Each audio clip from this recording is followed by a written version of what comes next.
listening to You Would Think, the Philadelphia Flyers podcast. I'm your host, Kyle Collington. Joining me, as always, Mr. Kevin Durso. Kevin, how are you? I'm doing well. How are you? I'm doing better after today's Phillies game than I was doing after yesterday's Phillies game, and I'm sure you feel the same way. You're doing better after literally the last 10 minutes of it then, because that is a roller coaster of emotions. For sure. This year's Phillies team, especially in the playoffs so far, has really been, that meme that goes around all the time about I'm so excited for my favorite team to play, and I hate this the whole time, and then great, we won right at the end. I saw it already online too. So right, and that's the Philadelphia Phillies. Except they didn't win yesterday, but I at one point in time I uttered the exact sentence, I hate this team, and then I paused and went, and I don't even know which team I'm talking about. It kind of was both at the moment. Yeah. So anyway, speaking of teams that we love to hate, we are going to discuss the Philadelphia Flyers today. We have a bit of a season preview around the rest of the league as well. A bit of a wrap up on training camp, some roster stuff. We're going to dive into that. As we do, follow us on social media at YWT Podcast. Follow Kevin at Kevin_Durso. Lots of Phillies tweets, lots of Flyers tweets, lots of good stuff over there. Okay. Diving right into it, we do have some Flyers news, and I think we should start with the roster. Yes, absolutely. Because we are now down to the roster, essentially. Yeah, and I mean, here's what I'll do to kind of get started, because I'll hit really quick the remaining preseason results, if you will, because really nothing topped last Saturday. We came on, did a show right away after. Hey, did you see the Matvei Michkov game?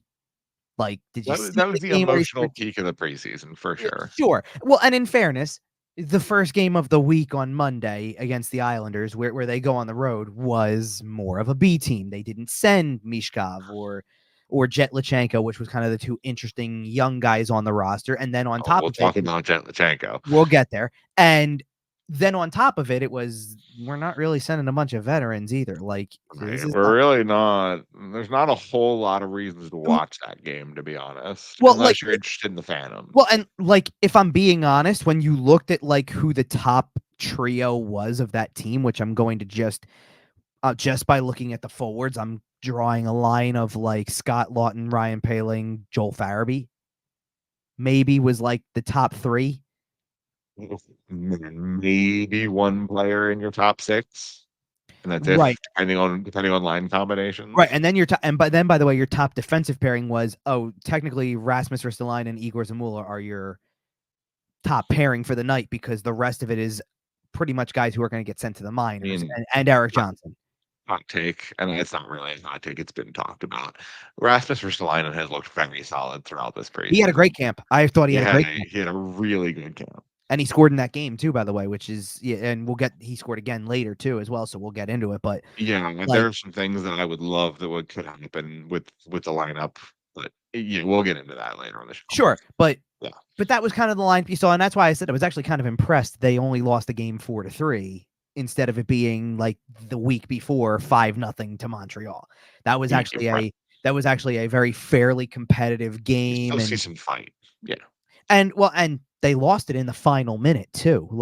That was a game where actually surprisingly, so they were down 3-1, I believe, when they made the goalie switch. This was the big deal of this game. It was the first time anybody got to see Alexei Kolosov in a game. And then he actually looked good for most of that, Pretty much gave up a goal on the last opportunity he saw. Wasn't really on him because it was a breakdown that kind of let a guy get behind the defense, make a move, and it's not a nobody. It was Kyle Palmieri, so actual NHL player who can score. When that guy has more goals than your whole roster combined, over the course of his career. Pretty much, exactly. Yeah. And so that was actually a nice, kind of a nice competitive game, because of the last game of the preseason being what it was, which is you're playing New Jersey's minor league team basically. Because they were already they were already preparing to play their regular season opener literally less than 24 hours after you play in the preseason. So they chose not to make that the dress rehearsal game and pushed it to, we're going on the road to Boston. We're pretty much shipping up to Boston. Right. And we're pretty much sending the big club. pretty much sending the full big club, with the exception of maybe a handful of names, right? Like, I think they left one D pair that was, no, they're not going to make it. And 2/3 of a lot. Well, I think ultimately by the end, it was a full line, like the full fourth line that they had that night didn't make it, but you get the point. And they only took 14 shots on goal, and the Bruins had 34 with mostly their primary lineup. And it was not pretty. It was, and you might see that a lot this year. well, to me, it realized all of like the fears that you're going to have with this team, where it's like, if they're not driving play enough like that, then it could get ugly. Like, and you can chalk it, that can control the puck, and you can chalk it up to, we're tired. It's been a lot of skating, things like that. I get it. It's I'm a not back to saying back. It's it wasn't for many of the guys though. I know. It's part of the equation. So you can chalk it up to stuff like that. I didn't like it from a final audition standpoint. And I agree. So it is what it is though. So let's get to the roster, because by the time all this was done, I shouldn't say already, because I think we were kind of, when we did the last show, really talking about in the pretty much the infancy stage, if you will, the Kolosov comes over kind of thing. So it was like he was new to the roster, but they had made a good number of cuts like right before that pretty much got you to the number like that they were at before their last round of cuts this past weekend. Like, it was pretty much right. It was pretty much there. Like, I'm trying to go through to like where their most previous cut mark was. I think it might have been prior to Monday's game or something. Well, there was that. They did cut. They cut McInerney at one point, just kind of solo, and sent him down. That, I think, was the day that Kolosov showed up. Actually, so that was something like that. No, that was, I believe, that was last Sunday, right as we started recording. Actually, we were able to bring that up. So that technically, the day before, when Kolosov showed up and they made more cuts, like right before, it was 37. They were at 36 then, or something of the sort. It was something close, but it was in that range. They had the roster at 36. I guess what also happened was, and this is where some of the confusion comes in, their most recent cut was 14 players, but it involved guys who were not on the roster as injuries, or like Denver Barkey never made the roster, but they sent him back to junior. They sent him back, right? So the numbers got a little wonky on that. So he was never technically officially either that, or if he was, they never sent it out that way to say, hey, it's he back. Was never one of the numbers, right? To say it was back to 37, because they were realistically sitting at roughly 37, and they made 14 cuts in this in this essentially final round, and this was without actually saying that they were doing anything, like, or not doing anything, but like, this is without actually saying, here's the final official roster, which comes out technically on Monday. We haven't announced the official roster, but we've cut everyone down to the exact number needed to be on the official roster. Exactly. And here were the list of moves. And by the way, throughout the course of the week, you saw some of them coming, because Cal Peterson was on waivers, I think, on Thursday, actually. Okay. And wasn't playing in the game anyway, so it was already done. And then we got to Friday afternoon, and Friday afternoon they showed that Ula Lixell and Anthony Richard were on waivers, which was pretty much the last two borderline have to go through waivers forwards that were left on the list. That we all thought were competing for our rosters. Pretty much. That was it. So then they actually make the official announcement on Friday. Lixell and Richard are on waivers. That's two players. Denver Barkey and Oliver Bonk are going back to London to play in juniors. That's done. And then there was this list of, and it was, again, this was 14 total players. So I just took two. So there was 10 other players that they listed going to the minors in some way. And I'll start it with some of the more obvious ones. So Cal Peterson, who had been on waivers and cleared, was on that list.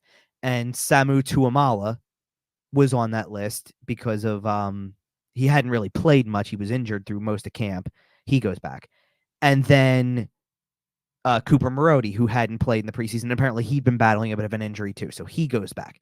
Then there was the list of two. Well, Richard was one of these, so he's on waivers.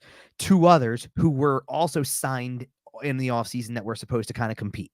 Rodrigo Abels and Oscar Eklund. They're on the list. Then you go to the defensemen, and you'll start with the obvious ones, Helge Grans and Hunter McDonald. They're okay. They're not ready. Adam Ginning is on that list, and he was waiver exempt, so it was an easy cut. Like, you can easily move him back to the minors. But there was an expression earlier.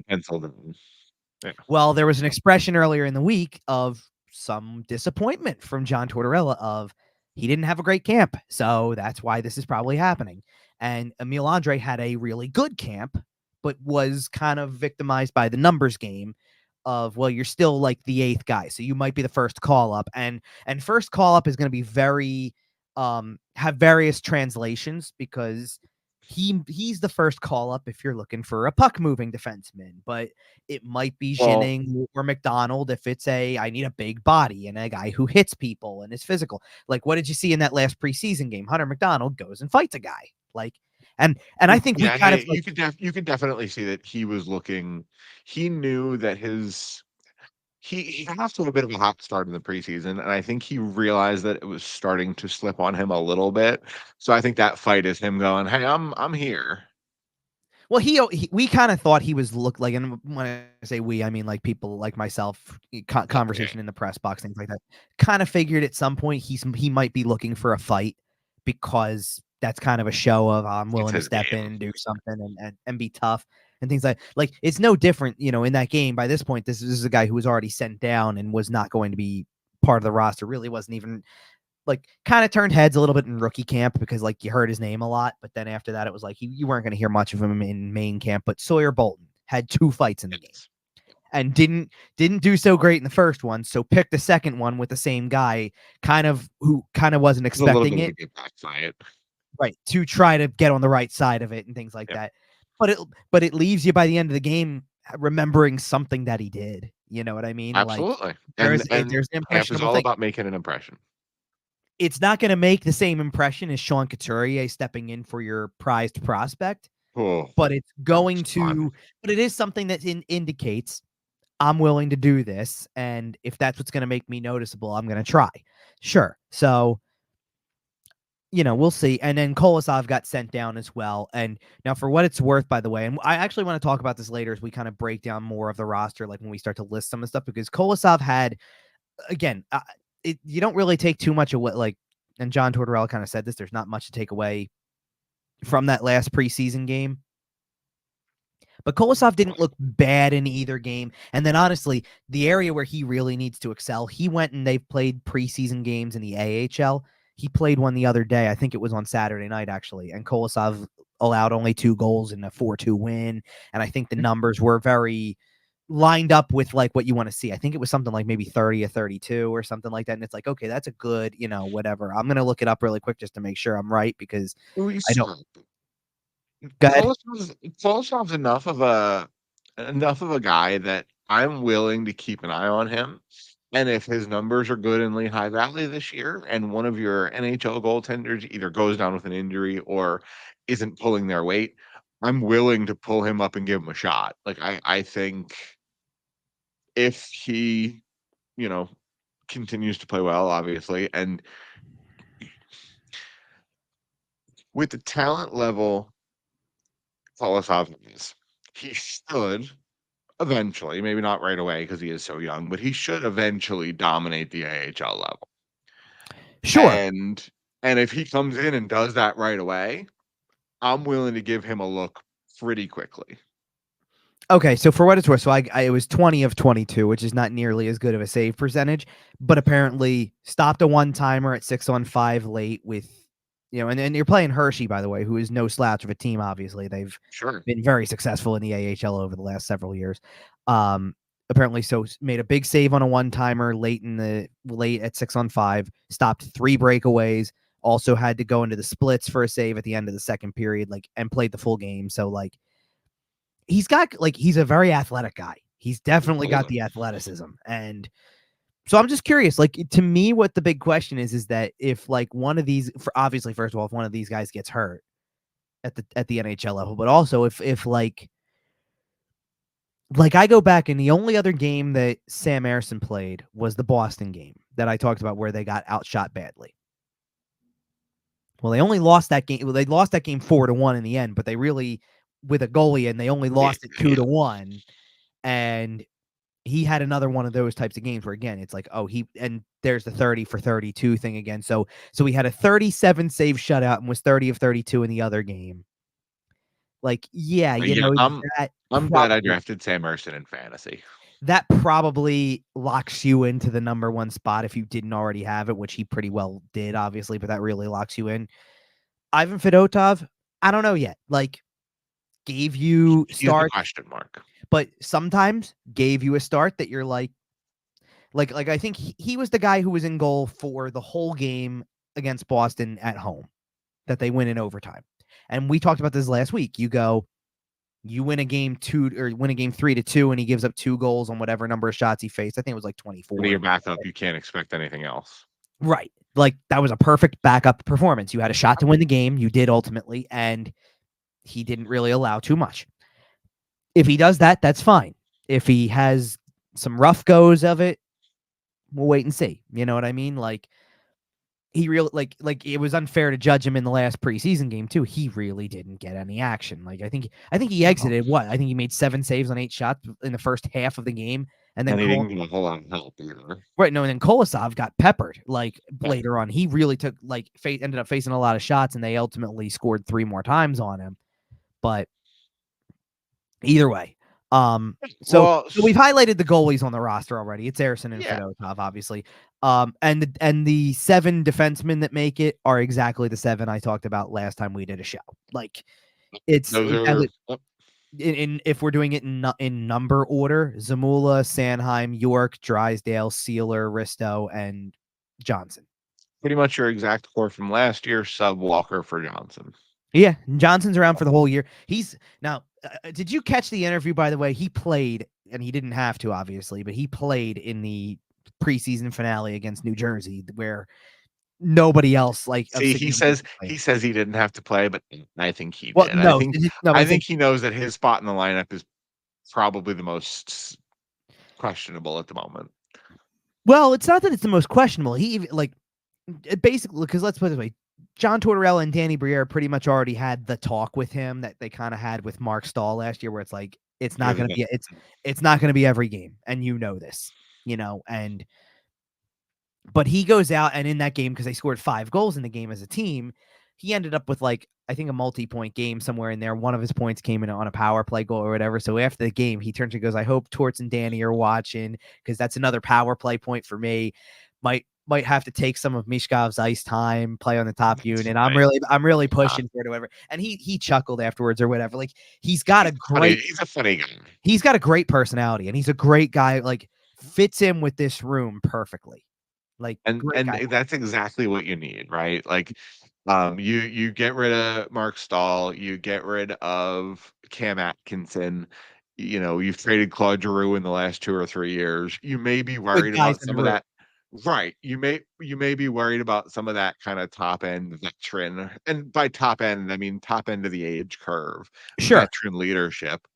And Johnson really can provide that in spades for this team. They've got a bunch of guys on the back end, I think, that have leadership qualities about them that's going to work. And I'm not talking about some of Jamie Drysdale will wear a letter for this team at some point. I don't know, honestly. And I'm not saying that doesn't mean he's obviously not a terrible dude. I don't feel that way at all. He fits in really nicely too. He's not even the guy that jumps out to me. Maybe was it Cam York? Well, Cam York was the captain of a U.S. World Junior Championship team. You can see it in the way he skates. You can see it in the way he carries himself on the ice. That's one of the reasons why I buy into him. Nick Sealer's a great room guy. We know this already. But I want to add, and now that you're getting a full year of Eric Johnson, you see it with Eric Johnson. But I want to add in another guy who I think has got great personality and is playing a bigger leadership role than most people realize. You're about to tell me it's Rasmus Ristolainen, aren't you? No. Really? Okay. I'm going to tell you it's Igor Zamula. Okay. Okay. Because first of all, he may be the most important player on your team. Because he's your Michkov translator, He's your Michkov link. He's Mishkov's best friend at the moment. They don't go anywhere like without each other. Because his agent said, "Hey kid, if you're smart." Well, he had a great interview, and it was actually like the biggest takeaway from the interview. Like when we talked to Zamula, like right at the start of training camp, it was in the last episode that the Flyers put out of the Standard, their little training Yeah. camp video series, Oh, it's where so he goes, good. where he and this is the kind of interview that Zamula can be, where he talks about not knowing much English in the first place, or there's not a lot of show up. There's not a lot of Russian speaking players. And he's talking about, by the way, when he played juniors in Canada. Not even like, hey, when I came Oh, here. yeah, he It's talks about showing up and crying because he was so lonely, and yeah, absolutely, it was a heartbreaking interview. but you push. But he talks about like when you don't have anybody. He said something along the lines of you go home, you end up talking to the wall or a chair or something like that. And he's saying it, and we're all kind of laughing about it because he's saying it in such a way like he's kind of semi making a joke It's or making whatever. light of it, for sure. He's making light of something that was clearly hard for him at one point in time, and now he's able to be helpful I in that hope way and things like that. I I hope one day Alexei Kolosov speaks of his situation with a similar light. Eventually, and Yeah, and yeah, listen, at some point. and listen, all he can do at this point, Kolosov, I mean, is try to turn over a new leaf here and make the best of everything now. Like, if you're gonna nobody's really talked to him yet. Like on my side of the equation is what I mean. Like he hasn't From the done a media, media yeah. avail, things he hasn't done a media avail. So, and I'm not saying that means he has to, by the way. It's more of there was a statement put out that like he expressed how he was happy to be here and looking forward to working with the team, all stuff like that. So you just got to show it now. Like show that you want to Right. be here, and let's not be talking about this in 6 weeks if you're not up here, about whatever. Like, isn't it obvious that he's already going to probably get the bulk of the starting time in the AHL anyway? Like Yeah. he's better than the other two guys. Yeah, of course, and as long as his play doesn't betray him, then I expect him to be the Phantom's primary star, for sure. Sure. And then you go from there. I'm going to write about this later in the week, but I think that that's the most fascinating position going into the season because you've got a guy that you're trying to figure out what he is at the NHL level, a guy you're trying to figure out what he is at the AHL level. You've got a kid in juniors who goes back after having, in my eyes, an outstanding camp. Oh, yeah. Was great. And then you've got this like little known, almost like footnote at this point, who is playing for the same KHL team that Michkov played for last year. That is not very good, by the way, on paper. Do you know, is the pronunciation Zavragin? I think it's Zevragan, if that's Zavragin?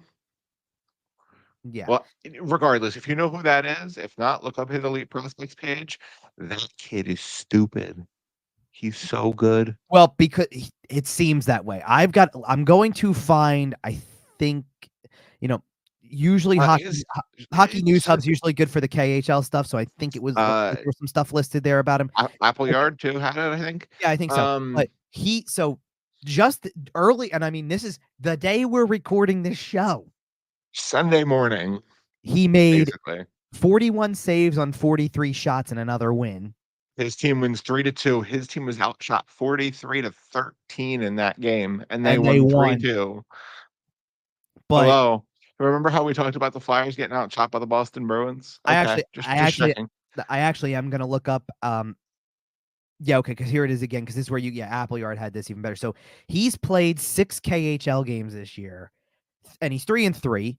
And like the record is what it is because he's playing for like a not great team in the KHL. Has a and I don't know. Is this part good? He's got a 941 save percentage this season. Is that bad? I think they just checked, and I think that's a good thing. Yeah. I mean, they're saying like even in the game that he played today, that's a 954 save percentage. Like Yeah, he's really good. He like if And again, we're talking about a young prospect goalie playing in a league of men. Right. For a And team that's not really one of the top tier teams in a league that is very top heavy. Um, yeah, and he's doing some silly stuff. oh, by the way, have I mentioned the most important detail about him yet? He's 19. It's pretty good. It's Right. pretty good. How many times have we talked about, oh, when does a goalie usually start to come to when does a goalie finally get to the point where he's like, you know, good or whatever, you know what I mean? Like ready Right. ready to go. Oh, he might be 24, 25 by the time he's ready to go. This kid's 19 and he's actually like dominating the KHL. If he maintains it, he's going he's going to be like the best goalie prospect. Like it's not wrong to say this in like to put this sentence together because I've seen other people do it. These are Shesterkin numbers. I have seen that as well. I have seen that comparison. His KHL numbers have looked just Starkin-ish. Right. And And it's that is early. very and Shesterkin didn't come over until he was, I think, 24 or 25, Sure. correct? And well, and neither did Sorokin, and like there's other guys who A don't come bunch of over these right Russian away. guys. Yep. But that's why I'm saying it's fascinating. You just somehow or other you are still finding things out about the 2015 draft class because Ivan Fedotov, and who's qualified as a rookie this year because he didn't play enough. Yeah. Is he not too old? Is he not older than the rookie threshold? Like, I isn't there a mean, it not by like, I don't think he can win the Calder. no, I wouldn't go that far, But and I you know who could win the Calder? Because there is one other roster member that we have well, not talked about. Matvei Michkov could, but that's not who you're. Matvei Michkov will. Spoiler alert. But another person who could this year is Jett Luchanko, because Jett Luchanko, by all appearances at this point, has Ye made the Philadelphia yeah. Flyers out of camp, at least for now. Now Asterisk. pump the brakes on the Calder talk because Of course. it could be a It was 9-game tryout. mostly it was mostly a transition, let's be No, no, honest. no, I know, but it could be just a 9-game tryout. He seems like he's earned that much according to everybody else involved, who makes the decisions anyway. I think he has earned at minimum that much. Yeah. And Now I've been calling for it on this show for at least 2 shows now. I'm a little more hesitant because I just don't like I'm not taking away from his maturity and I'm not taking away from he does little things. I didn't see enough in my opinion to say that he should stay. Like he didn't bang the door down But theoretically. Kevin, how many centers do the Philadelphia Flyers have? Well, there you go. And that's what I wrote about the day after this decision was made is this is more about like and indirectly as much as John Tortorella tried to say it's not everything. It was a big It's reason at why least they part of kept that, for sure. because you feel comfortable with him. What you tried or what you're admitting by keeping him on the team is I can't think of more than two centers on the team that I feel like are better than him. What? That's what you're actually admitting. You're sitting here saying Well, Sean so Couturier, Morgan Frost, and then well, who? but here's the other thing about that is, right, is the nature of the contract slide and the junior eligibility and all that stuff. It means that's not necessarily the case, right? Like Ola Lexel could be on this team in 3 weeks after, 9 of these games and Luchenko gets sent back and we do a little roster shuffling and move some things around. Sure. But I think because of the nature of the contract situation, once he goes back to Guelph, he cannot return. Correct. I think it's worth at least taking a look at him if you think there is any chance at all that Right. he has the potential to stick. And I'm not going to go to the extreme here. Like, I don't think this ruins him or anything like that because here's the other part of that No, no, equation. no, it definitely doesn't ruin him. No. Well, no, but here's the part of the equation with it too is like, listen, if it does ruin him, then how And mature he's of a kid mentally really? fragile anyway. No, but then how mature is he? Like Yeah. you're touting, oh, he's such a mature kid. He's built like his mindset is like a 35-year-old, even though he's 19, he's 18, he just turned 18. You know what I mean? Like, okay, then if he's as mature as you say he is, then if this doesn't work out effective immediately and another year in juniors is better, then Well, you should be able to Ryan, handle it and jump right in and do everything you're supposed to. He should jump right like, in and have 100 points in 35 games with Guelph. well, Like, I mean, within literally. reason. Within I, reason. I don't think that's insane, frankly. Well, no. I was saying within reason because he again, this is not the best CHL That's fair. team either. Like it's Well, he'll get traded to London. It's fine. if that would be, Um, I think they would love that. oh, if Barkey and Luchanko end up captaining or like leading a London squad, oh man, I might On have the to get a subscription. same power play, maybe. I mean, they won't Listen, because Barkey's playing I some center too, so they might have to change that. I have already talked to my wife. We are looking at going to an Erie Otters game at some point this year because we're only Ooh, about 2 hours out. And I like that. when London's in town, when London's in town. Okay. Anyway, You sure you're not going to throw Guelph in there now too? I Like mean, listen, hey, happens to? if If the he Guelph happens to be Storm there. would if the Guelph Storm would like to send tickets, we are at YWT podcast on Twitter. The DMs are open. Feel free. I would love. They don't even have to be good seats. Press passes, whatever you want to do. Anyway, so regardless, Jett Luchanko, hopefully, frankly, hopefully, as a Flyers fan, hopefully he just slots right in, looks decent, stays on the team, Sure. and is your third line center, right? A And la Scott or Sean Couturier in 2011. right. Now Big 12. listen, here's kind of where I'm at with this too is like first of all, good for the kid. Like Absolutely. you faced a challenge and you He did it earned every second right. of it. You did enough in the coaching staff, in the eyes of the coaching staff and presumably in management, at least to warrant the tryout period. Absolutely. I just wonder, like I said, first of all, it's clear desperation on you don't have many centermen on the roster, and Ding. like it's clearly kind of a desperate situation to have to do this. Like he just turned 18. He was the youngest player drafted, I believe. Like Well, and I wonder if that's one of the reasons that they're willing to give him a shot because look at what everybody thought about him when the season ended, right? When we had here's all the established tape we have on him. Here is what people think. Experts had him in the 30s, 40s in draft rankings. Mhm. Flyers take him a little early. He shows up and looks incredible and looks like he has taken large physical strides in the last 4 months or whatever since he's played hockey. So what if you just keep, like you have to project some amount of that to continue at least a little bit, as he gets comfortable. Sure, and like, listen, he impressed me enough in this preseason and training camp and all stuff like that. He impressed me enough to sit there and say that, like, look, I don't know that he did enough to bang the door down and make the team at 18. He did do enough that I would strongly consider he was penciled in for next season. Like, Yeah, I agree, and I think this reinforces that. Frankly, even if it is a well, now, 9 game tryout, like well, I no, think see, yeah, now it better be because you wouldn't even let him make the team this year if it was just, well, we pencil him in next year. Like now no, he's it's got in to be pen, yeah, right. He's got to be penciled in at least, and it's like he almost would go into next camp if it no matter how it goes, kind of needing the you better fall flat on your face for us to send you back to juniors for another year. probably, yeah. Like and listen, like there's an element of this, and I've seen people complain about this online a little bit that this is where this rule kind of sucks. Like that there is no in between because sure, there's a way where I could probably justify put him in the AHL then. Why not? Like he's probably better than a junior age player, but he's maybe not good enough for the NHL just yet, but they don't have that option. He's either got to stick or he goes back to juniors, and that sucks. So there's some talk about, and there's a lawsuit, and I think it's happening about CHL players being able to go to college, Yeah.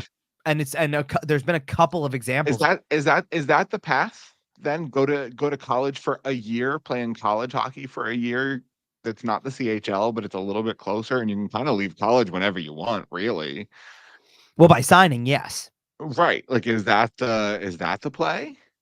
I Obviously, wonder. for guys who haven't signed the ELC yet, so there's Sure, certain people it won't apply to. and But it justify like everything else about him, it justifies everything. Like he didn't leave development camp without an ELC, so that they already knew that was taken care of. yep, Then he gets here, and it's like, okay, they said like I was a little, I'll admit, I was a little surprised. He had a good rookie weekend. Like definitely looked the and part.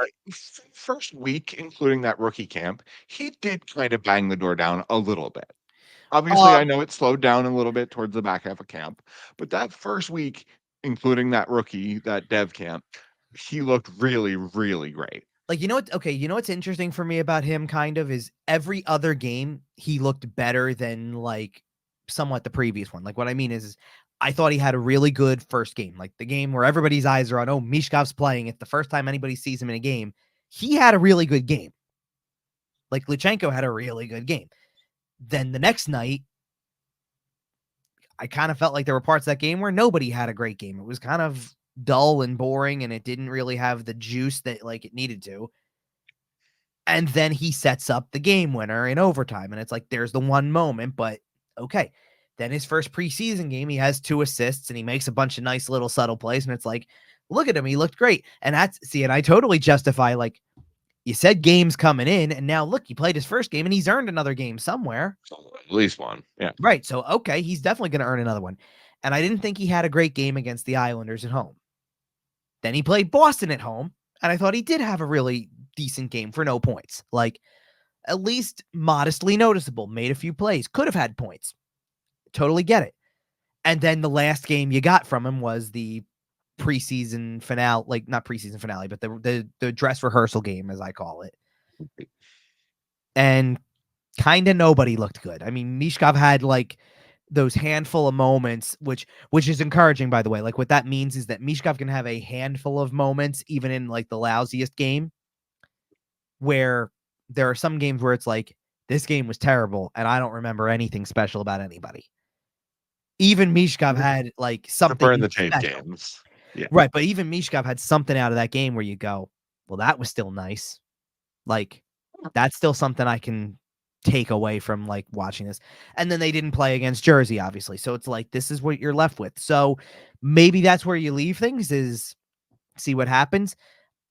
I think the one thing that they go into is like, because it's really funny. It was like one of these things where it was like, don't read into this, don't read into this, don't read into this from the beginning, because it was, oh, look at the number they gave him in training camp. He's wearing number 17. What's that? You know, that's not a real number. Right. That's not a go back to juniors number. That's a, maybe he's got a shot number.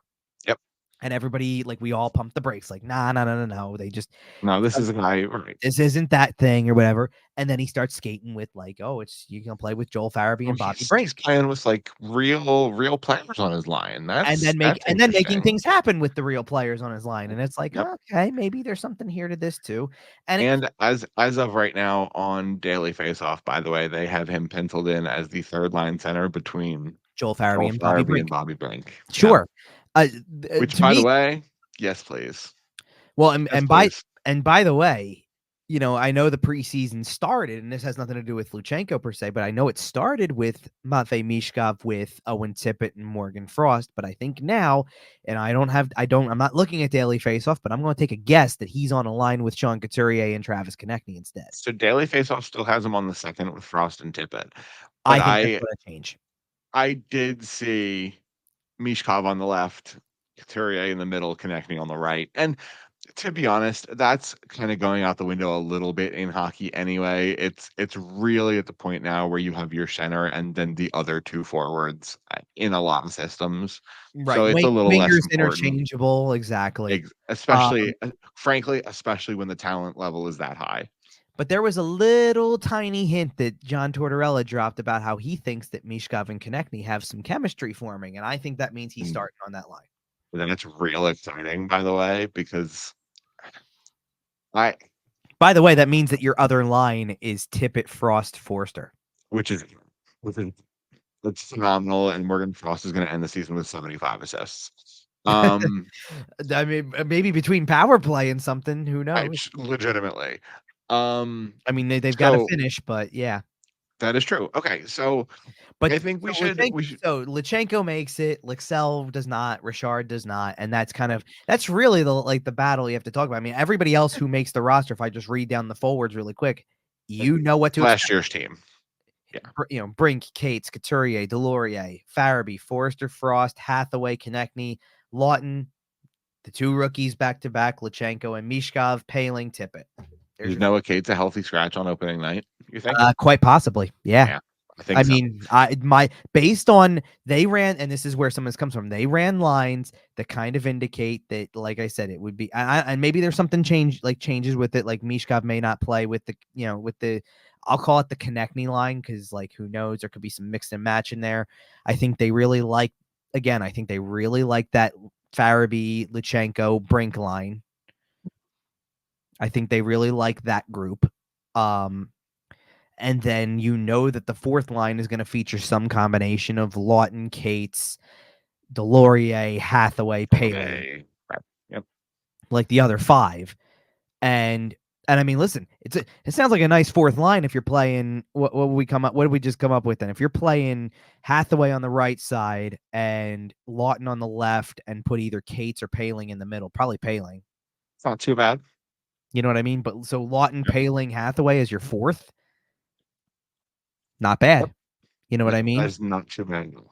Like it's going to be interesting. And I just again, this comes down to Luchanko holding his own. He's definitely got a business-like approach about it, and we shall see. Like, and he and Matvei Michkov will make their rookie laps in Vancouver on Friday night.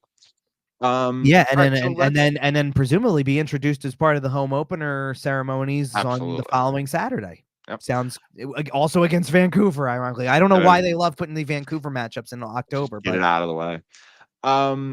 All right, so they I do. think we should get into our NHL season previews, but I think we should start with the Flyers kind of specifically. Yeah, And I'll still pull this up, but yes, go ahead. yeah. So the Flyers. I feel like this is the part where you come in with the hard-hitting questions that you want me to answer. Yeah, I want a couple things from you here. Sure. Okay. Yes, no. Okay. Does Matvei Michkov win the Calder? Yes. I'm putting you right on the spot. First question. No, but I'll go there because, and you want to know what's funny? I'm not trying to make this take too long, but I looked up because nobody's ever won the Calder in Flyers history. Okay. Not even the guy whose name we've put in the same sentence as Michkov for the last however many months since we been talking about it. You know why? By the way, because when Eric Lindros was 19 and debuted, he debuted in like the totally wrong year to debut because there was some other kid, and I'm actually going to turn the camera. Was it Yager? No, I'm going to turn the camera because there's a picture on the wall now behind me from that season. I'm going to try to point this picture. Okay, who is that? That is Teemu Selanne. Setting the rookie scoring record. Did he have a good year? He just happened to be a rookie the same year as Eric Lindros. Did he score more goals than Austin Matthews scored last year? Yeah. Crazy. So it's the last time we've had this conversation with Shane Gostisbehere. And Shane Gostisbehere did not win the Calder that year, finished second I don't know. You want to remind me who he finished second to? Because didn't he play in the same league as Michkov before coming over here? Was it Panarin? Was that the Panarin year? Yeah. Okay. So that's why I'm saying. So like, I mean, let's be real. If not for an injury against the Flyers, no less, it was the McDavid. It would have been fine. Yeah. And it would have been him. But good old Brandon Manning. Okay, so next question, and this is a doozy here, and we'll get into our previews, and this will become a little more relevant. But sure, do the 2024-2025 Philadelphia Flyers make the Stanley Cup playoffs? No, I'm gonna say no. No, I said that on a I kind of spoiler alert. This was on a previous show. I said this before we ever actually had before you actually pitched the question to me. In that sense, I don't have them making it, and my only clarification will be, and I'll go back to exactly what I said before. You're wrong, but continue. Well, no, there's a way I see it happening. There's a very specific way I see it happening, and that's if this power play is middle of the pack because Michkov is that good for a power play. And I'll even add in on this. If Luchanko turns out to be as good as he could be, and I really makes the most of this 9 games and stays and doesn't hit a wall in the same way that you expect so many rookies to do. If he has a decent year, like here's your 3 ifs for you. If the power play is better, if the rookies make the team better than we think, and if your goaltending plays above their heads again. Fedotov can play 30 or 35 games, I think is the real question. And not be embarrassing. It's not even that for me because that's why I said that's why I'm going back to it's the most fascinating position for me because if center is the weakness, Yep.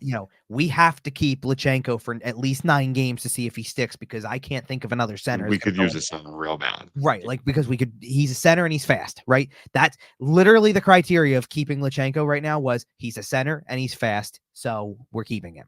That's that I don't know for sure and certain. That may have been John Tortorella's words with a few other things scattered in there, because that's how John Tortorella is to Danny Briere. He's a center and he's fast. Right. He's a center and he's fast. I want him on the roster. Could have been that way, right? And maybe that works, maybe it doesn't. I'm questioning the same, or wondering the same thing about the goalies. You're going to say, oh, if Ivan Fedotov plays like 30 games and actually looks good. I'm going to say, if anybody comes up and looks good, if you can maybe get 30 or 35 games out of your backup goaltender, maybe it's like, regardless. well, If Sam Ersson doesn't have to play 28 out of 30 down the stretch, sure, is what I'm looking for. but maybe it's Kolosov. That's fine. Absolutely fine. Maybe we're there in December. I don't know yet, but for the time being, we will wait and see. I mean, because let's put it this way, I don't think anything's going to take away from him wanting to be eventually at the NHL level. And so if he's there, I think he'd want to play there. Like, I don't think the KHL conversation comes back into play if he's getting NHL time. One more question. Okay. And then we'll get into NHL previews here. Okay. Does Michkov eclipse 90 points?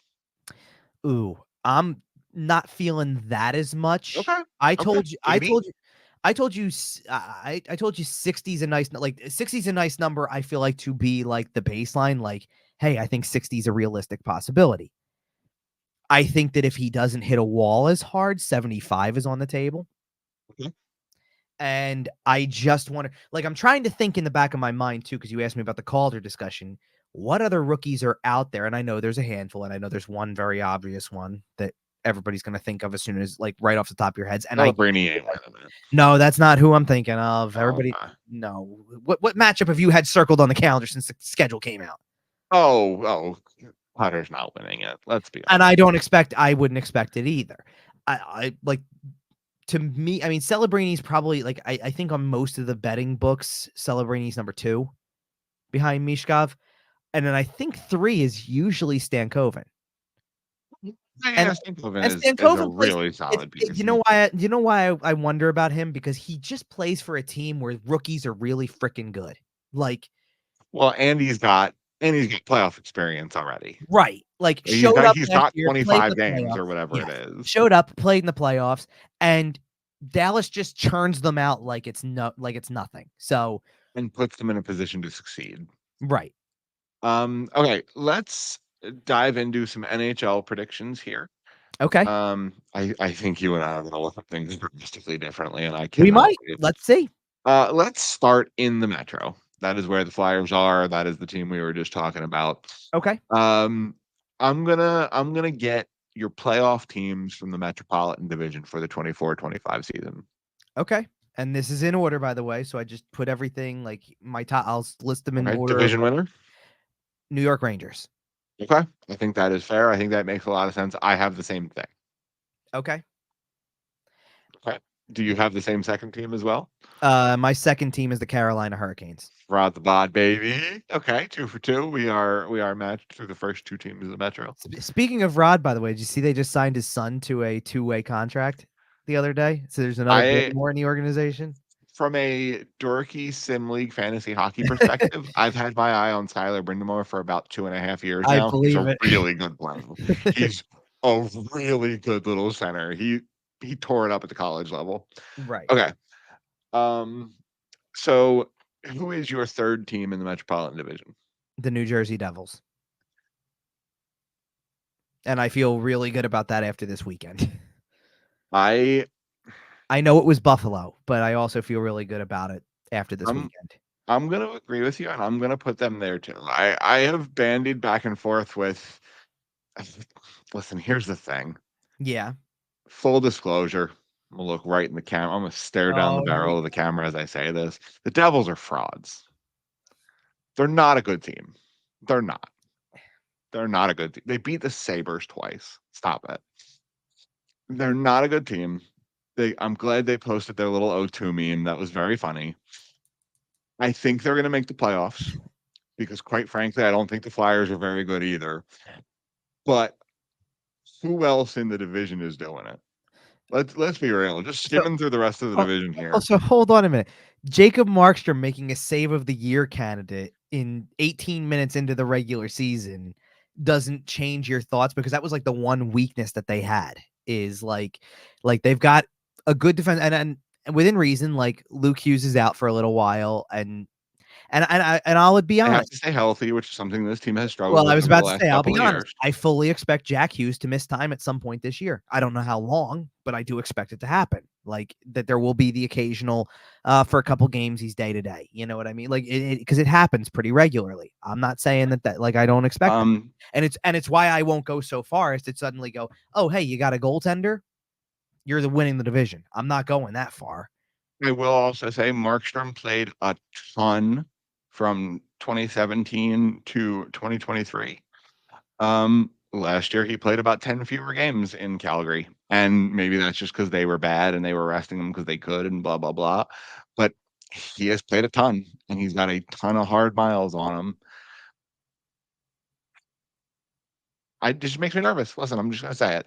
The That's Devils are fine. No, frauds. hey, Make the Devils and goaltending, you know, like for the last several right. years, it's been rough. Unless you do what they did in preseason and roll out Marty Brodeur's kid to win a game for you. Like Hilarious. we're getting to Um, that territory.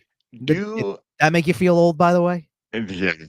Um, do do you have a fourth metropolitan team making the playoffs this year?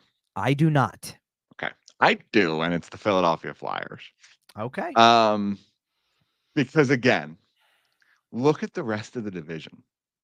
I understand why Columbus isn't going to be relevant this year. There's numerous reasons. We don't need to get into that. They're going to finish last in the division, and that's okay. Mm-hmm. Um, the Washington Capitals suck. Pittsburgh Penguins suck. The New York Islanders suck. There's a lot of free points in this division this year, and I know they're not free, right? They're still going to be tough games, and it's the NHL, and every game is a 1-goal game, and I'm not saying they're free wins, and like I just mentioned a minute ago, don't think the Flyers are a very good team either. So I don't necessarily think they're going to come in and just mop these teams. Are But I you think there's basically putting the Flyers in the Washington spot last year and saying like, hey, you're the exactly last man? the spot that the Flyers should have held until the last minute, because Yeah. I think this team looks very similar to last year's team. You trade Carter Hart and Sean Walker for, I mean, Eric Johnson, but like as far as your roster goes, Matvei Michkov and Ivan Fedotov. Well, You here's lose a little bit on the goaltending, but you gain quite a bit on your forward core, well, and because I quite think that's enough frankly, to push you forward, as well, well as all your young players and getting better. that's why I said, like, to me, the way they make the playoffs is like, first of all, your special teams needs to be better, power play primarily.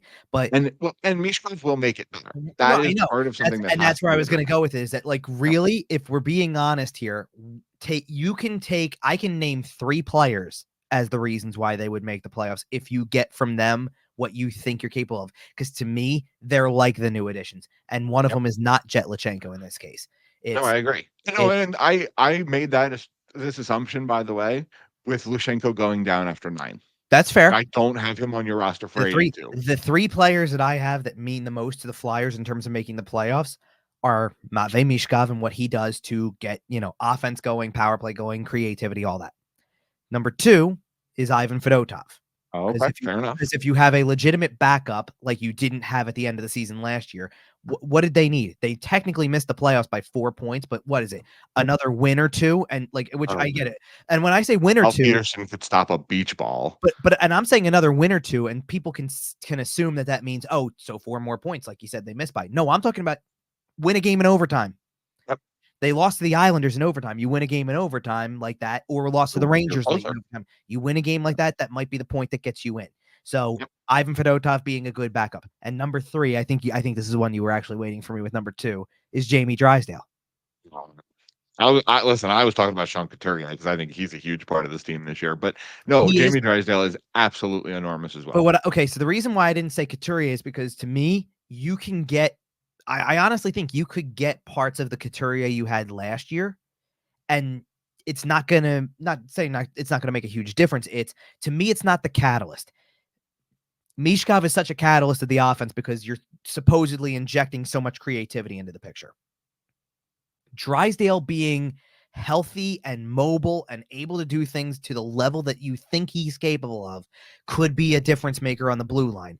And then He's having healthy. the That's a additional real. and That's then real. having the additional goaltender that you feel like you can actually John Tortorella said it, and then that's because I cut myself off before I said the word, but Tortorella actually used it. He couldn't trust any of the other guys. It was Ersson or nothing because by the end of the year, it's I can't throw Peterson, I can't throw Sandstrom, and sort of I can't really throw Fedotov because it's not changing anything. I just gotta run out Ersson until the wheels fall off. By And the way, underrated connection that I'm looking forward to seeing blossom over the course of the season is how Mishkov plays with Jamie Drysdale because they are both very creative puck movers, it's and I gotta could see them doing some silly it's things. gotta be your top power play unit. Starts with those two. I Correct. don't figure out the rest of it for yourself. I feel like I kind of can. Like to me, the rest of your top power play unit is Couturier, probably Konechny. Couturier. Maybe not actually. It was We're definitely taking connect. the draw. Well, yeah, I know. Well, then Even if it's Couturier and a quick swap, like you could go there, or do you go Frost taking the draw? if Frost and Mishkov end up as everyday line mates, I think it makes a lot of sense just to keep the consistency smooth. And I like what you're saying then in that sense, because then like what you're saying is that if he's playing with Couturier, Konechny, then put the three of them out there. I would add Owen Tippett as the fourth forward and Drysdale as the defenseman. Fair And enough. and Yeah. let's put it this way. Here was an interesting tidbit. Do you know who they said is going to be the defenseman or seems likely to be the defenseman on the second unit? Is it not Sanheim? It's not. Okay. Sounds like it's going to be Zamula. Very interesting. And he's always that makes a lot of sense. Okay. And I and think then and no, let's right. And then you yeah. lump in the other guys you were talking about, the Frost, probably at this point, at least at the beginning, it's going to probably be Luchanko, possibly. Well, who I knows though? They like give him Luchanko a killing. look. Well, they like Luchanko killing penalties, though, is really what it is. So I think you can situationally give the kid a couple of minutes on it. I don't necessarily think he has a regular spot on that unit right away. fair. Right away. And then like the obvious are Frost and Frost should be on it. Farabee should be on one. Brink should be on one, which is why I think you consider Luchanko a little bit, but Yeah. ultimately at some point in time you're going to leave somebody out. Forster's got to be on a power play unit somewhere because he's got a shot. Yeah. Like you've got to you got to have a guy with a legit shot be on it. Man, isn't it a good thing to just have too I was many gonna say you're gonna weapons? say, isn't it nice to have options? Okay. So regardless, I have a fourth Metro team making it in the Philadelphia Flyers. You do not. Okay. Both of your Eastern Conference wildcard spots are going to come from the Atlantic. Let's Yep. move over to the Atlantic, home of the defending Okay. Stanley So Cup you champion Florida Panthers. Who do you have winning this division where, quite frankly, who wins the division never really seems to matter? I'm going to just repeat you here. So it's the defending Stanley Cup champion Florida Panthers. Okay. Um, so I think it is finally the year that the Tampa Bay Lightning have fallen. I think they're still going to make the playoffs. Spoiler alert, they will make this list for me. I don't Okay. think they're going to be this dominant team like they've been. And they've been taking regular seasons off since they won their cups anyway. I But good for I them. agree. I agree Good with you for by the them. way. I agree with you on this. By the way, I don't have them high either. So we'll get there. I But I don't think have the them high winner either. I think the winner of this division is going to be the Toronto Maple Leafs. I think they're the best regular season team here. I think the Florida Panthers have played a ton of hockey and are They have. probably That's going to true. come out to a bit of a slow start. If you've watched Face Off inside the NHL, I know you and I talked about it before, and you haven't gotten there yet. But if you're listening at home, it's worth a watch. It's on Amazon Prime. It's a 6-part doc. It just came out on Friday. Incredible Yeah. look inside the NHL, I behind the scenes look at the playoffs. And admitted. you see Admittedly, admittedly, I yeah, don't watch like I don't tend to watch prime things too much. where it's worth I it. did no, I did catch the clip of McDavid in the David. locker room during the Stanley Cup Oh, final, and like, yeah, listen, that's if if you're you don't watching at want to, home, find the Amazon YouTube channel, watch it on Twitter because the one on Twitter is censored. Oh, McDavid just coming unglued. yes. It's so Um, good. so if you have Toronto winning the division, is Florida your number two? Correct. Yeah, and that's Okay. again, And they are I have Toronto as my number 2. So I'm just in totally, and agreement here. they It's may be the best team in the division, but like I said, after 2 long postseason runs, and eventually, and partying for basically the entire month of June, they have completely earned a little bit of a hangover. I think there will be a little bit of a hangover, and I think the Florida Panthers, will turn it on in the second half of the season like we see good teams do. Yeah, I mean, like, what I wonder about for Toronto more is because first of all, goaltending is still a little bit of a question for me because I think like now it's probably Joseph Wall's net and just wondering how that works for the whole year. I do think he's a good goaltender. I just wonder, usually we always end up having that discussion sometime or another. Defensively, what do they have kind of too? Like they're going to have some, again, this happens a lot with Toronto. They're going to have some wild games at times because of that. Like, because they got plenty of offense. We know that, but it's like they're gonna have some pretty wild like 5-4 games. And I'm interested too to see kind of what happens when like we're talking about the sports town or the hockey town anyway of Toronto here, where they lost 2 preseason games and somebody asked Craig Berube, is it panic time yet or something, right? Like Yeah. like have fun, Chief, like See, but I think I it's like gonna for be what it's worth, I okay think because it's it's not ridiculous. gonna bother him. Well, no, I don't think it is either. I think it's ridiculous that he even got asked, but it's like have fun dealing with that every time you lose a game. But he's not gonna deal with it. It's gonna brush off his shoulder as easily as humanly But possible. sure, I don't think it's going to affect him in the he's gonna slightest. step forward with the John Tortorella approach of I don't read any of the stuff that you guys write anyway, which, I do what I do in the room, and what you you know, guys talk about does not matter. So, yeah. okay, so who do you have as your third team in the Atlantic? Because I think this is where it starts to get fun. Okay, I have the Boston Bruins. Okay. I also have the Boston Bruins, but I'll be honest with you. When I woke up this morning, when my eyes opened this morning, I would not have Uh-huh. had the Boston Bruins there. So, as we are recording this on Sunday evening, Jeremy Swayman just signed his Yes. contract extension with the Boston Bruins this morning. He is going to make a whole lot of money in Boston over the next, most of a decade. 66 million reasons to play. Um, he, wi- without that signing, and until yesterday, it looked ugly. It looked real bad. It looked William Nylander in Toronto bad. Um, Y- Here's what I'll tell you about this situation. yeah, You love to play the percentage game with me. If you would have asked me as recently as and because we didn't really talk about it much, like it's sure. not a topic we need to. If you would have asked me last week, what's the percentage that he's on the team ready to like, or at least Oh, it would have been under 50 for sure. no, no, no, no, no. Like that this is handled beforehand. Like what's the percentage that it's not a non-issue? Under 50% for sure on that, right? Like, No, no, no. I would have told you it's going to get resolved in time. okay. Oh, really? Yeah, Okay. Interesting. because Fair enough. because in my mind, you don't make the trade that they made in the offseason with involving Olmark without Yeah, but doing. if I had asked you after it got out as public and nasty as it did, then what would you have said? I would say it doesn't look good, but I still Right, think that there was because whatever. Like I'm going to you don't no, have that very I'm often. going to tell you right now that I can gauge that stuff from I got a really good friend who's a Boston fan Okay. who felt like this was going to be resolved way sooner, and then once it got public a little bit, you could sense that it was starting to become a concern a little bit and things Oh, like that. yeah. And everybody else in this group chat that I have with a few friends from college that includes this Boston fan friend of mine was sitting here saying, "Oh, he got his bag, and he's got it." Like someone made the same joke, but not the 66 million reasons, but said 8.25 million reasons. Like all the same. You get the joke. And Right. no, and the response was, "Glad that's done with." Was starting to get a little nervous Oh, absolutely. because in fairness, it's Sunday morning. Their season starts on Tuesday, Yep. so. They have like 36 hours to get a starting goaltender. And do you know what's going to happen though? So Corpusalo will still probably start the first game because Mm, he's going to have to just for practice. preparation. Yeah. And Swayman will start when they play next on Thursday, I guess it is, and it'll Something be like that. fine. Yep. It will be fine. Oh god, it is hilarious though that Boston gets to be the team to watch Florida put the banner up. Anyway, so back to our playoff predictions here. So We we're both into have wild card. Well, so you already I spoiled it. have one spot left. No, you You have kind of two. already hinted at it though. I think you already kind of gave it away because you said the Flyers are getting one, and you said Tampa's the other, right?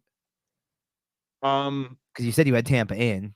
so I have reevaluated that. Okay, you're changing To on the be honest, fly.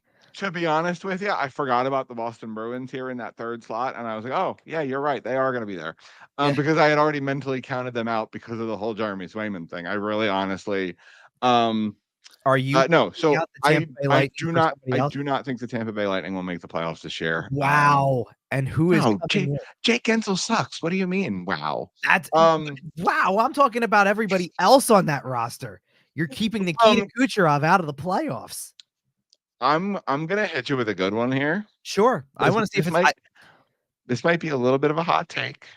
I want to see if you match up because I've got a second team from. I think they have stacked their goaltending just high enough to creep into the playoffs. Oh, I think I know who it's going to Steve be. Yzerman's gonna finally sneak in. Oh, it is who I thought, or not who I thought you were going to say, but it is what I was thinking.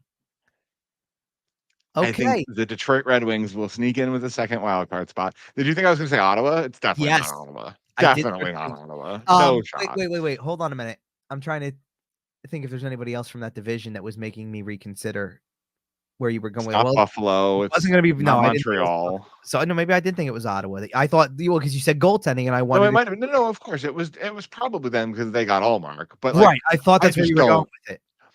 I don't see enough talent in that Ottawa Senators core. Like, I think Brady Tkachuk is a really, really, really good player, but I don't think there's enough talent in the guys that they have invested in Interesting. to push it over the line. Like, I like some of their defensemen, but I think Shabbat's a 3. I think Brandstrom is a 5. I think these guys aren't as good And as after they're moving, being paid. you're talking also after moving as many different guys as they've had to, Yeah, it's been such a rough. sure, if you've still got Chikrin, then we might have a different conversation, but it's like you don't, and Yeah, yeah, I got you.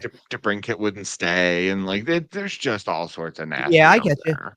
So there you go. So and my two remaining teams are Tampa and Detroit as well. Yeah, Matt Duchene really did a number on the Senators franchise. Um, Yeah, I'm keeping Tampa in. You can feel the way you feel about it. I'm keeping Tampa in. and listen, here's the thing, dude. Like every year, one of their major pieces misses 60 games. And if it's Vasilevsky, you're done. If it's Hedman, you're Fair enough. probably done. Yeah, If it's fair enough. Kucherov, you might be done. If it's Point, you're almost definitely done. Like there's just too many and again, I'm not wishing it upon them. I just one of those things, man. That too many guys get hurt. No, It's not gonna happen. no, but in fairness, like I had like truly, I really felt like the Bruins thing was going to get resolved. So I always felt like considering, especially like everything else going on, considering I had Swayman in there from day one of the season, even if he doesn't start the first game, I don't care. We know the formula by now with them. It's every other game anyway. It doesn't matter. Well, although maybe they'll change that a little bit with Swayman making 8.25 million a year. But Something you get my point. Like I always had them in third, so I've always felt Tampa was the 4. uh, But well, and something else worth mentioning about the Eastern Conference is most of the major moves this summer, talent went west. Like I think the Eastern Conference is just worse than it was last year for the most it part. and it well, first of all, that's why I did have 3 teams from the Metro, and also, admittedly, it made the West tough. I was But I struggling to put together my top 3 for both, and I'm not gonna tell you I feel in like I'm gonna I'll go off of this, and I'm going off a gut feeling with some of these picks to a degree because like I'll tell you right now, there's one of them I'm looking at that I'm going, I don't. It's my gut feeling, but I don't feel super confident in it looking at it on paper. You know what I mean? Like I kind of have more of a it just is this way kind of thing. well, let's start in the Central. Okay. Who's your Central winner? This one I actually feel very confident about my top 3 for this. Okay. Is number one the Dallas Stars? It is. Okay. I am the Absolutely. same. I am the same. Is number two the Colorado Avalanche? It is. Okay. See, you say you're confident in your top 3, and I respect that, and I'm gonna let you be confident in your top 3, but we might have a different number 3 here. Why I don't d who do you I don't got? I don't know. So we'll see if it's different. My number 3 is the Nashville Predators. Okay. I think that is a completely respectable pick. They are my 4th team in all honesty, and I do have them making the playoffs. But I do have Minnesota as the 3rd team. Really? Okay. Yeah. I think I think you have another year of Boldy. You have, another year of Gustafson. You cannot underrate the Marc-Andre Fleury one last ride effect. Good Um, point there. I'll give you that. I think the vibes around that team are gonna be these boys are gonna be emotional. We're gonna be playing hard. We're gonna be playing hard for Flower. I think there's gonna be a lot of emotional nights on the schedule when he plays his last game in a lot of buildings. There's gonna be a lot of money on the board this year in Minnesota, and I think that's a team. And what's so okay, I all of the points you are making are valid. I totally get that. One of the big reasons I picked Nashville in that 3rd spot is all the offseason moves. I think, like, you bring in the type of guys they brought in, like, you don't just almost essentially cherry pick from previous Stanley Cup champions like they did, Right. and not have it make an immediate impact on the rest of your franchise. Like, Stamkos for them could be huge. And Absolutely. I'm not trying to make it out that this is 28-year-old Steven Stamkos. I get it. But The culture. The it, culture. it and that is a building that is all built around vibes and things like that. Like, I just feel really good about that team now. And oh, by the way, The first time in the playoffs, assuming they make it, Stamkos hits that one-timer on the power play, oh yeah, that building is gonna go absolutely bananas, and he's gonna love every second of his life. I just think it means a lot to add Tampa who? Stanley Cup pedigree to a Vezina quality goaltender, a Norris quality defenseman, and a still decent skill set forward group that now gets injected with a bunch of Stanley Cup wins. We're talking Stamkos, Marchessault, like There's a lot of winning there's a experience on that roster. that go on to a group that, oh yeah, as long as Philip Forsberg is healthy, No, I agree, they're my 4th team for sure, they're like, I just I and oh, I've always liked them to begin with. I get it, but like yep, like they're not surpassing my like that I have for Dallas as a team in terms of roster okay, construction, but they had a very notable free agency. absolutely. And And by the way, I still think Dallas might be the single best built team in the NHL at the moment. I hear you there.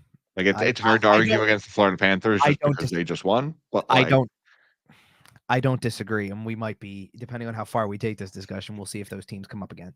do you have a 4th team making the playoffs from the Central Division?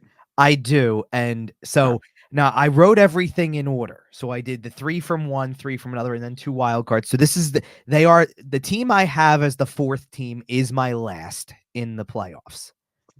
This Let me guess. Let hold me on. guess. You wanna actually okay. Before you reveal it, I'll let you do your setup, but No, before you reveal it, I wanna I'm not guess. gonna say it then because it's probably gonna give you a better hint, so I'm not Okay. gonna say what I was gonna So, say. So go ahead, tell me it who my it's 4th team is. it's definitely not Minnesota because you would have just said that because I just said that. Fair enough. I do have So, Minnesota missing I'm the playoffs. gonna look at the rest of the division. It's not gonna be Chicago.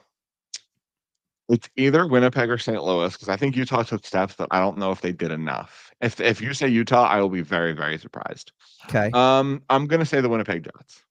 Nope. Okay? I was gonna say this, and this is why I didn't want to keep talking when you wanted to guess because Yeah? this is probably my biggest, out on a Here we go, limb Utah? take-ish pick that I've got. I'm going Utah.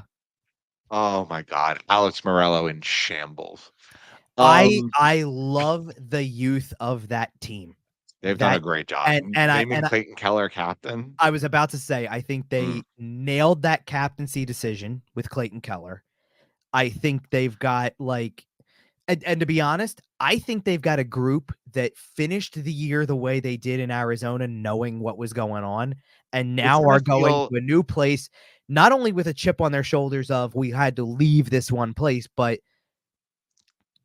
they showed like They might feel like year one Vegas with more well, talent. did you see the crowd for their first home preseason game too? And I'm not saying it was like because someone put out there it was No, of playoff like, course. and it was like not playoff like, obviously, like it wasn't sold out like that. But But listen, it's a preseason game in for Utah. Utah, all right.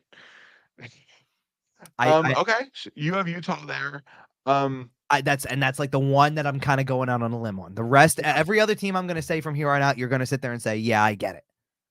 You want me to hit you with something fun here? Sure. I have a fifth team from the Central Division making the Ooh, playoffs. okay. You have Dallas, Colorado, Minnesota, Nashville's your fourth, and you have a fifth, and obviously it's not Utah because you think I'm going out on a limb there. So Listen, I think they're going to be in the race, and they're all so tight that I think that's the it reason is five teams get in from the Central, because I think the Pacific is very haves and have-nots, and I think your playoff race is gonna be pretty clear there, and one of your big 4 teams is gonna it's hockey. One of your big 4 teams is gonna suffer an injury or not start like the recover from Oilers it or started something. last year and never recover.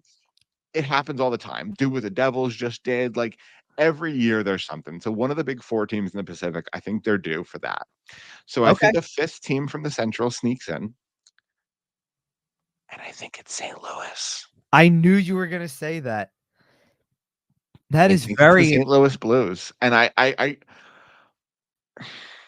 sometimes you just kinda say things on this show, or at least I do, you and I do don't know why I'm saying it, but I just have the vibe. Jordan Binnington's crazy ass is gonna win 35 games this year. I I don't like know how. I don't know why. I don't know how. I can't explain it. The Blues are just one of those teams that are always better than they should be.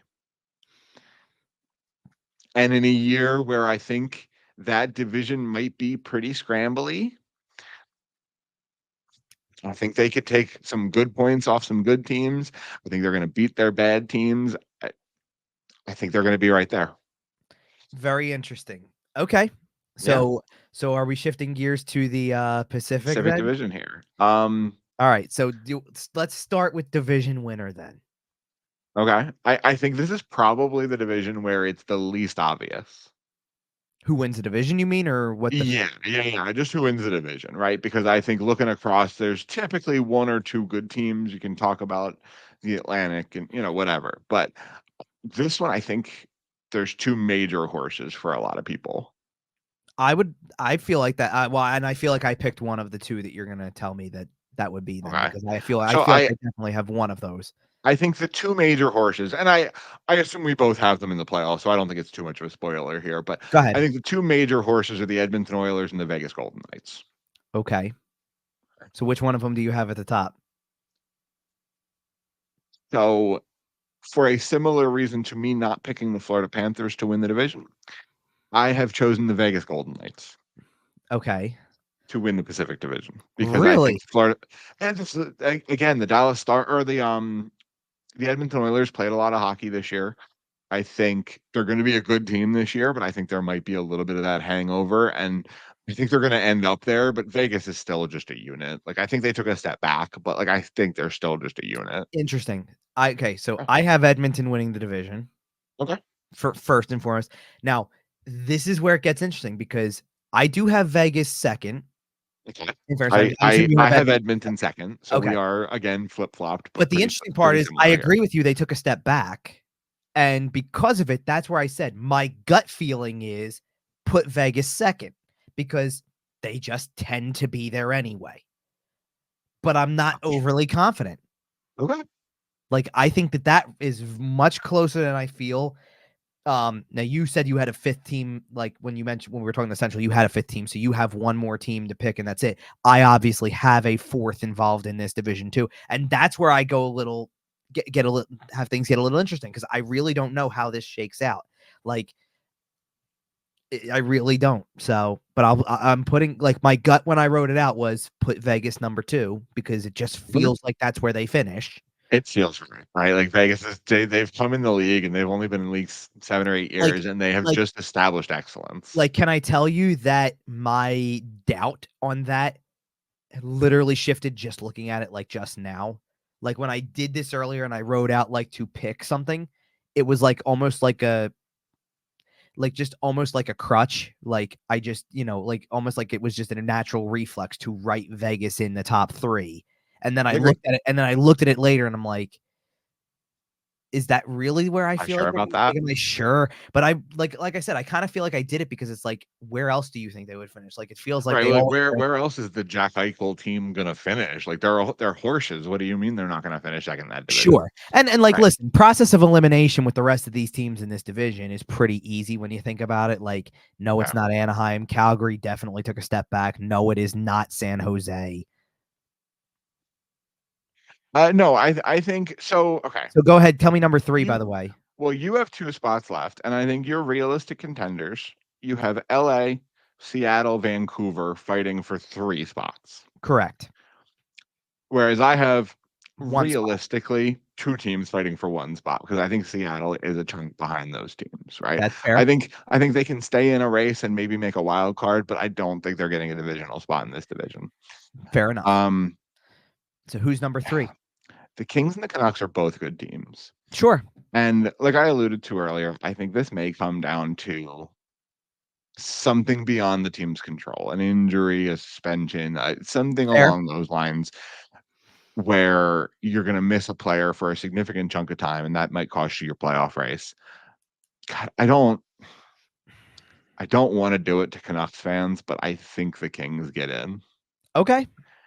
Quentin Byfield is really good at hockey, and I think he is going to take the kind of step forward this year that gets him in the conversation for the national awards. Like I don't think he's going to win one this year, but I Okay. think he's going to start to generate that sort of conversation as a superstar in this game.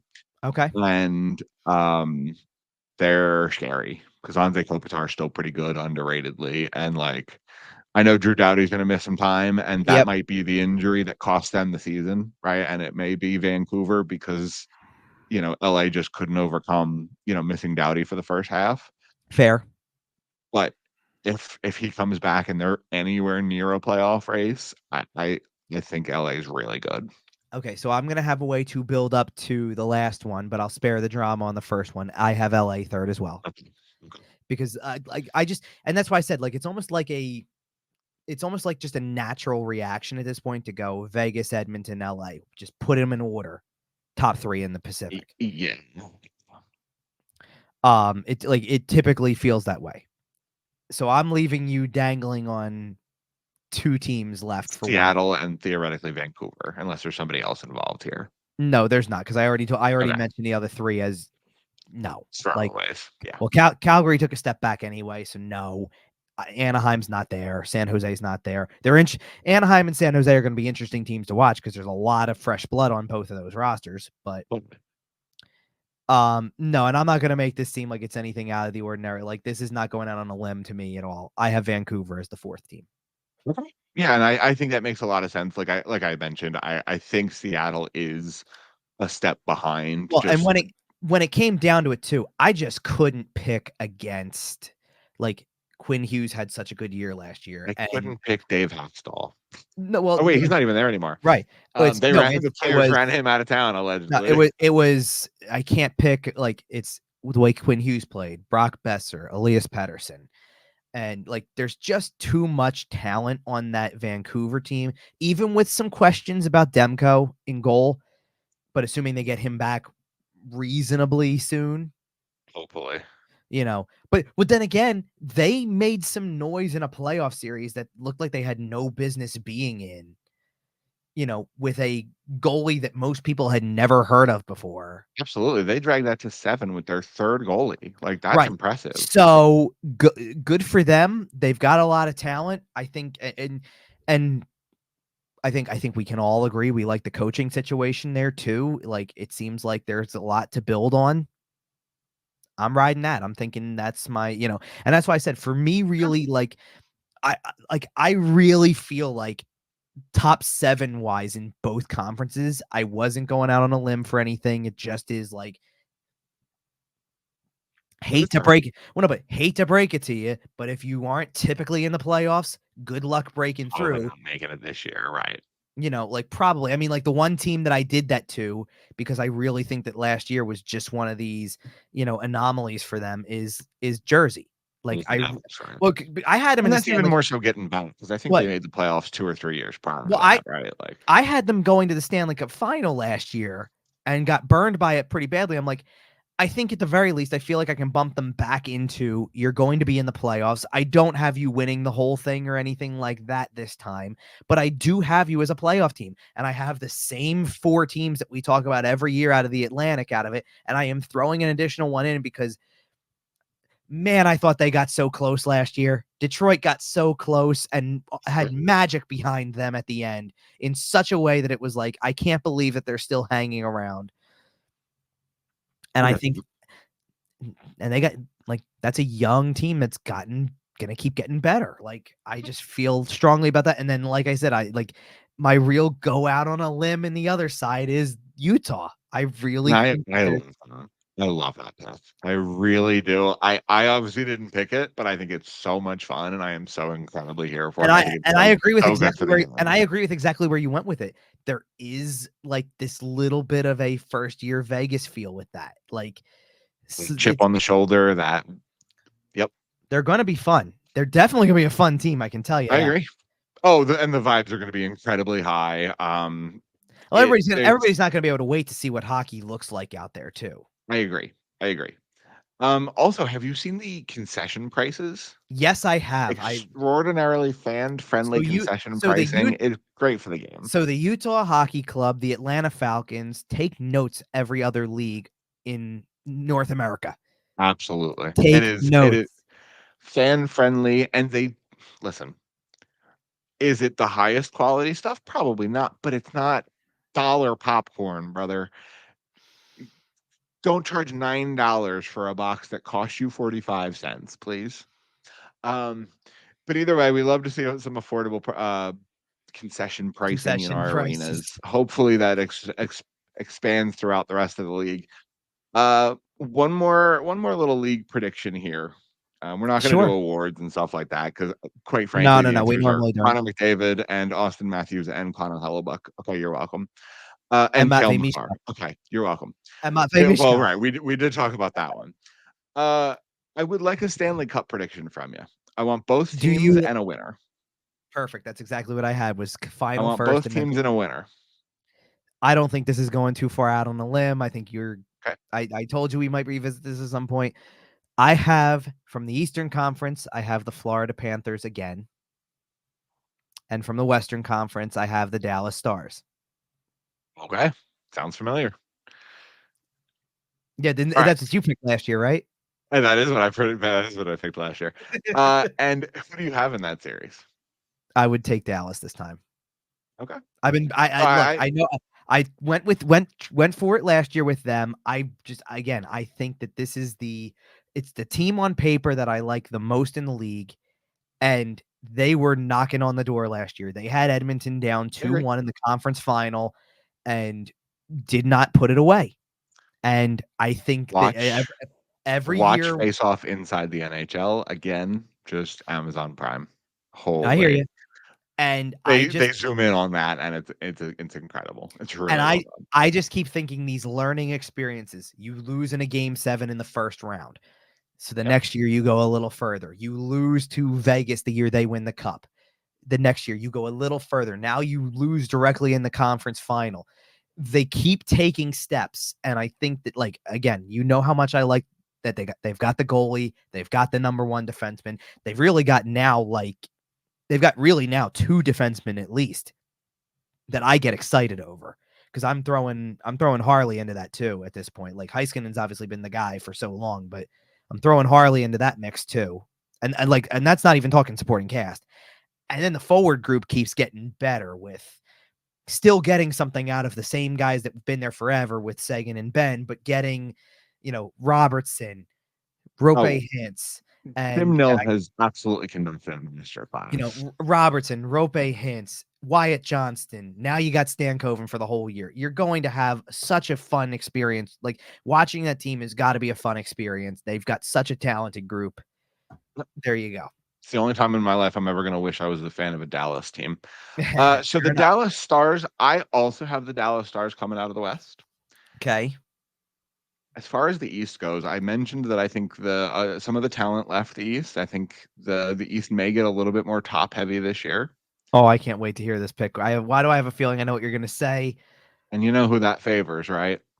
Go I don't ahead. feel good about it. I don't feel good about it. Oh, it's not who I thought you were gonna say then. Okay, go Oh ahead. no. I I know who you're don't gonna say no, now. no, no, it's not Toronto. Stop it. Stop it. It's not I Toronto. thought you were gonna cause Toronto chaos. loses in the first round. Come on. To 6 or who? 7. Does it matter? You had him winning the division. They're losing to Detroit, aren't they? Did they lose to Montreal in the bubble? Yeah, I hear you. I'm Okay. saying. No, I'm sorry. I'm sorry. They didn't lose to Montreal in the bubble. They lost to Montreal in the Canada Oh, year. that's They right. The lost to Canada series. Columbus in the bubble. Sure. Anyway. Anyway, no, they're not winning in the first round. Okay. Um, no. This is But much less fun. you're This not gonna team say does the other. also have blue and white, but they have red also as Yeah, I well. was gonna say you're not gonna say the other Unfortunately, I team in the have the New Metro that York you want. Rangers Yeah. making the Stanley Cup Yeah, you're Finals. not gonna say the team in the Metro you wanna say. Oh no, I'm going to say a team in the Metro, not the team I want to say. No. The New York Rangers are going to make the Stanley Cup Final.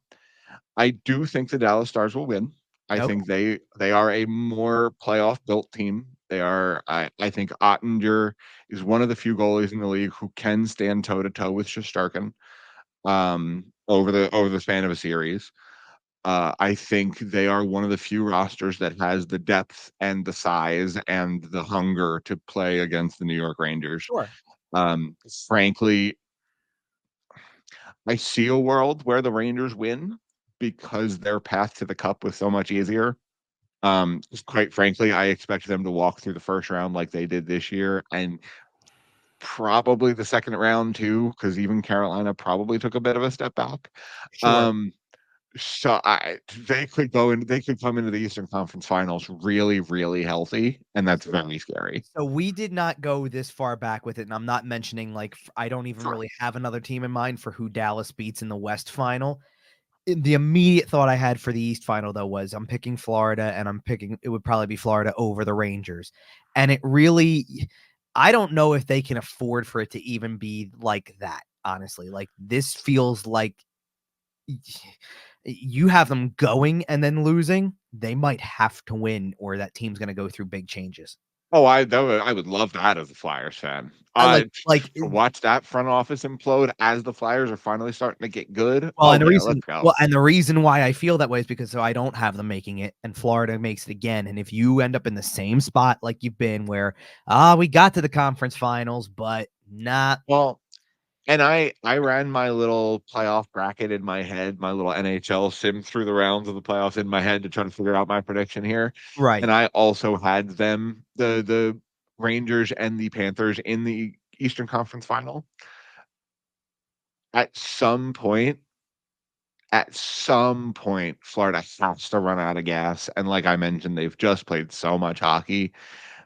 If the Rangers tear through the first 2 rounds like paper mache and you come in fresh to play a Panthers team that has played 190 hockey games over the last 2 years, Right.